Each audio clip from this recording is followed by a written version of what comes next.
Very good morning friends. मैं engineer Dinesh. दोस्तों, अभी मैं एक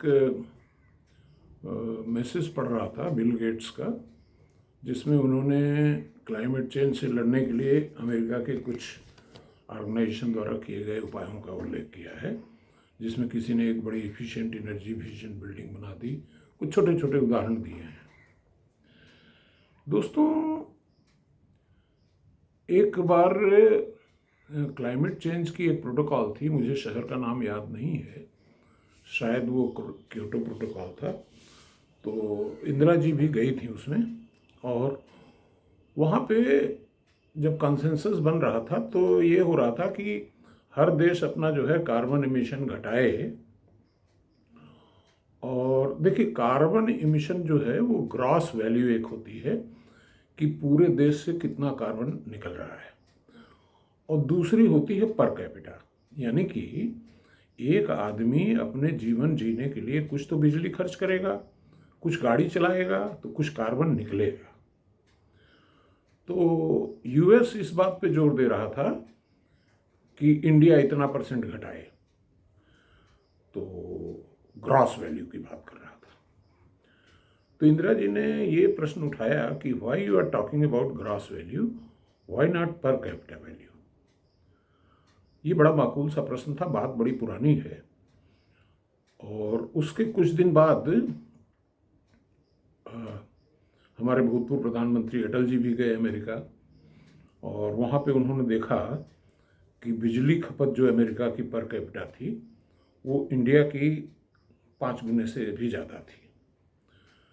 तो वो भी वापस आके उन्होंने स्टेटमेंट दिया कि हम इतने पिछड़े हैं अमेरिका की तुलना में कि हमारी बिजली खपत इतनी कम है। ये तो रही राजनीतिज्ञों की बात, लेकिन जरा सच्चाई देखिए कि अमेरिका का एक आदमी प्रति व्यक्ति जो बिजली की खपत है वो 1250 यूनिट है। मैं एकदम मोटी फिगर बता रहा हूँ, इसमें कंफ्यूज मत होइएगा कि आप 12,660 कहेंगी है कमेंट सेक्शन में। मोटी फिगर है 12,500 यूनिट, 12,500। अमेरिका की 12,500 एक आदमी बिजली खर्च करता है, 12,500 यूनिट साल भर में। चाइना खर्च करता है 6600 यूनिट प्रति व्यक्ति, और भारत का प्रति व्यक्ति विद्युत खपत मात्र 1300 यूनिट है। दोस्तों, अगर इस गैप को आप देखें तो अगर एक भारतीय, देखिए जब पर कैपिटा जीडीपी की ट्रिलियन डॉलर्स में हम कल्पना करते हैं, ये होता है भारत इस स्थान पे है, हमारी पर कैपिटा कम है। लेकिन ये जीडीपी पर कैपिटा होता क्या है? क्या उसमें ऊर्जा खपत शामिल है? बिल्कुल शामिल है। अमेरिका का एक आदमी 12,500 यूनिट खर्च कर रहा है, हमारा एक आदमी सिर्फ 1300 यूनिट। तो ये जो गैप है, अच्छा ये विद्युत खपत करता किस लिए है? ऑफ कोर्स कोई भी चीज़ मैन्युफैक्चरिंग में भी बिजली लगती है, एयर कंडीशनर, लाइटिंग, इन सब में बिजली लगती है। लेकिन अगर हमारा काम कम बिजली में हो रहा है, हमको रोटी कपड़ा मकान मिल रहा है, ट्रांसपोर्टेशन भी हो रहा है, तो इसका मतलब ये जो एक्स्ट्रा खपत है ये एक तरीके से रिडंडेंट है। शायद इसके बिना भी, आज से सोचिए कि आज से 20-30 साल पहले कहाँ बिजली होती थी। अब यूपी में हालात ये हैं कि बिजली सरप्लस हो गई है, यहाँ तक कि हमारे देश से भी बिजली बाहर एक्सपोर्ट हो रही। बांग्लादेश का किस्सा अडानी वाला देख ही रहे हैं। तो मेरा कहने का मतलब ये है कि ये जो बिजली का कंजम्पशन में जो गैप है हमारा, इसका मतलब कि ये फालतू की ट्रिलियन डॉलर जो थी वो हमारी बच रही है। अब अगर इसको ट्रिलियन डॉलर टर्म्स में एनालाइज किया जाए तो आप पेपर पेन लेकर के बैठिएगा, कैलकुलेट करिएगा। मैं आपको एक मोटी फिगर दे रहा हूँ। इंडिया 1300 यूनिट पे है और अमेरिका 12,500 यूनिट पे है, यानी कि मोटा मोटा हमारा 10 गुना बिजली वो खर्च कर रहा है एक आदमी वहाँ का। अब आइए इसकी कीमत ट्रिलियन डॉलर्स में निकालें। अगर इंडिया भी 12,000 12,500 पे पहुँच जाए, इसका मतलब कि उसमें से 1300 घटा दीजिए, इसका मतलब कि रफली समथिंग लाइक 11,000 यूनिट्स हम अपनी बचा रहे हैं। अगर हम खर्च करते, थोड़ा आराम से एसी लगा के रहते, तो न बचती। तो इसका मतलब ये रिडंडेंट ट्रिलियन डॉलर्स हैं। ये अगर इसको वर्कआउट किया जाए तो this will be something like 1.4 trillion dollars. तो 1.4 ट्रिलियन डॉलर्स की तो हम इंडिया की बिजली बचा रहे हैं। और जब जीडीपी की कंपैरिजन करते हैं, खासतौर से जब मैं बात करता हूँ पीपीपी की, परचेजिंग पावर पैरिटी की, तो जीडीपी असली है क्या? जो आप सामान खरीदते हैं बाजार से, तो आपकी मनी वैल्यू वही है। आप इंडिया में रोटी खरीदते हैं 2 रुपये में, अमेरिका में खरीदेंगे तो 20 रुपये में मिलेगी। तो उस डॉलर का, उस ट्रिलियन का मतलब क्या है जो हमारी परचेजिंग पावर न बढ़ा सके। इस पे मैंने अलग से लेक्चर दिया है, आप देखिएगा, पीपीपी समझ में आएगा। अब आते हैं हम मुख्य बिंदु पर, यानी कि India carbon emission per capita के मामले में we are at almost the top level of the world. हम बहुत कम कार्बन एमिशन कर रहे हैं, और जिस प्रकार से हमारा सोलर एनर्जी का विस्तार हो रहा है, उससे जो भी एमिशन है वो और कम ही होगा। और कोयला तो हम बिल्कुल कुछ समय में जलाना बंद कर देंगे, सोलर आ जाएगी, न्यूक्लियर पे हम काम कर ही रहे हैं। तो कोयले का जो कंट्रीब्यूशन आज की तारीख में है ग्रिड में, वो 70% से कम है, 65 के आसपास है। इसको हम लोग 25 पे ला पाएँ अगले 5 सालों में, तो बहुत बड़ी बात होगी। और ऊर्जा जो हमारी है, सोलर पे हम अगर स्विच ओवर कर जाएँ, 8 घंटे 6 घंटे बैटरी न लगाएं, तो उतना ग्रिड हमारी पावर कम उसको ढोना पड़ेगा, और कार्बन एमिशन भी कम हो जाएगी। लेकिन दैट इज़ मतलब एक अच्छी बात है कि कार्बन एमिशन के मामले में हम लोग बहुत ही अच्छे लेवल पे हैं। हमारा पर कैपिटा कार्बन एमिशन बहुत ही कम है, चाइना के कंपैरिजन में भी और यूएस के कंपैरिजन में भी। ये तो सिर्फ मैंने पावर सेक्टर की बात की है, व्हीकल्स का और इसका हम नहीं कर रहे हैं। Just to give you an insight about the total scenario, कि जो लोग उपदेश देते हैं कि भारत को अपना एनर्जी कंजम्पशन और कार्बन एमिशन कट करना चाहिए, उनके लिए है।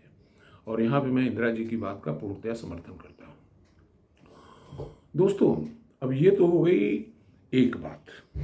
देखिए, हमारे लेक्चर्स में क्या है ना कोई मैं ऐसी ग्लिम्स देता हूँ जिससे हमारी एक समस्या का हल भी निकले। देखिए, अब दोस्तों, इसी क्रम में दिल्ली के एयर पोल्यूशन की बात कर ली जाए। दोस्तों, आपको याद होगा जब आपकी सरकार बनी थी, तो दिल्ली में इस समय जो एयर पोल्यूशन होता था, जाड़े की शुरुआत में जब पंजाब और हरियाणा के किसान पराली जलाते हैं, पोल्यूशन बढ़ जाता था। तो उस समय के चीफ मिनिस्टर साहब कहते थे कि भाई इसके लिए पंजाब और हरियाणा की सरकारें जिम्मेदार हैं, दिल्ली में जो एयर पोल्यूशन है इस पर झगड़ा होता था। आज की तारीख में दोनों जगह सरकार एक ही है, पंजाब में भी और दिल्ली में भी। इसके अलावा सुप्रीम कोर्ट ने फैसला भी दे रखा है कि पराली burning should be stopped completely. तो लेकिन कोई असर नहीं। दोस्तों, हमारी एक समस्या क्या है कि हम कोई भी आदेश जारी करते हैं और कोई भी निर्णय लेते हैं कि ऐसा कर दो, ब्यूरोक्रेसी हमारे यहाँ हावी है, उसका कोई सोल्यूशन नहीं लेकर के आते हैं।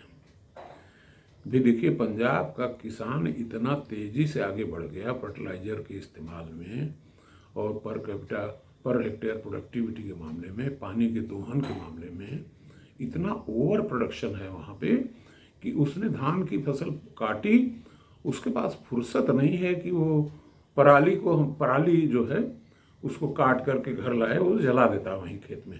अगले टाइम में जो है वो सरसों और गेहूँ बो देगा उसमें, उसके पास टाइम नहीं है वेट करने का। तो देखिए, इस स्थिति का सोल्यूशन क्या हो। भाई, दिल्ली के जो चीफ मिनिस्टर साहब थे वो तो क्वालिफाइड इंजीनियर थे, उनको तो सोल्यूशन लेके आना चाहिए। एक्चुअली हो ये रहा है कि हमारे यहाँ जो ट्रेंडिंग है वो ब्यूरोक्रेसी है, इंजीनियर्स भी ब्यूरोक्रेट बन जा रहे हैं। कोई आदमी मूलभूत समस्या की तरफ फोकस न करके सिर्फ अपने जीवन के बारे में सोच रहा है कि हम कैसे बड़े हो जाएं। तो दोस्तों, इसका एक छोटा सोल्यूशन लेके आया। क्या था कि जब पराली का इशू खड़ा हुआ तो एक अमेरिका से इंडियन इंजीनियर वो अपनी नौकरी चाकरी छोड़ के आए। उन्होंने कहा कि हम इसका हल निकाल देंगे। उन्होंने क्या किया, सिंपल जो है पराली को कंप्रेस करके उसके कुछ क्यूबिकल्स बनाए और उसको बॉयलर्स को सप्लाई कर दिया कि उसमें झोंक के जला दें, देखिए बात वहीं की वहीं है, as long as you are burning पराली वेदर इन द फील्ड और in the boiler, it is one and the same थिंग। तो दोस्तों उसी समय मेरे दिमाग में एक सोल्यूशन आया था, और मैं आपको बताऊं कि हमारे देश में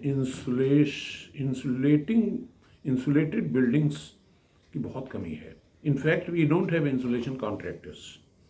हम देखिए इक्वेटर के करीब में रहते हैं और हमारे यहाँ टेम्परेचर काफ़ी ज़्यादा जाता है। साल के 3-4 महीने थोड़ा ठंडक होता है, बाकी टाइम गर्मी होती है। आप चाहें तो पूरे साल 10 साल अपना एसी चलाते ही रहें। तो एक नई टेक्नोलॉजी आई है जिसका बिल्डिंग मटेरियल्स में, इंसुलेटेड बिल्डिंग में, जिसका नाम है 3D EPS। EPS का मतलब होता है एक्सपेंडेबल पॉलीस्टाइरीन थर्मोकूल कहते हैं। तो थर्मोकूल से बिल्डिंग बनाने की जो ये नई आइडिया आई है, ये दक्षिण भारत में बूम मचा रही है। उत्तर भारत के लोग, दिल्ली के लोग अभी इसको समझ नहीं पा रहे हैं, पंजाब के और हरियाणा के, वहाँ पे इसकी बड़ी स्लो प्रोग्रेस है। मैं आपको एक छोटा सैंपल दिखाता हूँ। देखिए ये 3D EPS का कोर जो मेंबर है, जो बीच में एक पैनल लगेगा, और इसमें जो स्टील की बास देख रहे हैं 2 mm की, ये इसके ऊपर लगा दी जाती हैं और आपस में कनेक्ट कर दी जाती हैं, और इसमें दोनों बाजू से प्लास्टर कर दी। यही दीवार है और यही छत है, इसी से बिल्डिंग बन जाती है। तो मेरा कहने का मतलब ये है कि ये जो थर्मोकूल इंसुलेटिंग मटेरियल है, ये 3 इंच अगर थिकनेस है इसकी, तो इसकी कॉस्टिंग आती है करीब 20 रुपये स्क्वायर फीट के आसपास में। अब मैं ये सजेस्ट कर रहा हूँ, खासतौर से हमारे सिविल इंजीनियर्स इसको ध्यान से सुने, और मैकेनिकल इंजीनियर्स भी, कि हम क्या करें कि जो पराली, पुआल या स्टबल निकल रहा है पंजाब का, हरियाणा का या और किसी जगह का, उसको हम काट करके कंप्रेस करके 3 इंच मोटे बोर्ड बना लें। तो देखिए पराली का जो बोर्ड बनेगा, और बोर्ड का मतलब it doesn't have to have much of strength, वो स्ट्रेंथ की बहुत ज़रूरत नहीं, क्योंकि अल्टीमेटली तो वो बीच में जाएगा, बिल्डिंग के न्यूट्रल जोन में रहेगा।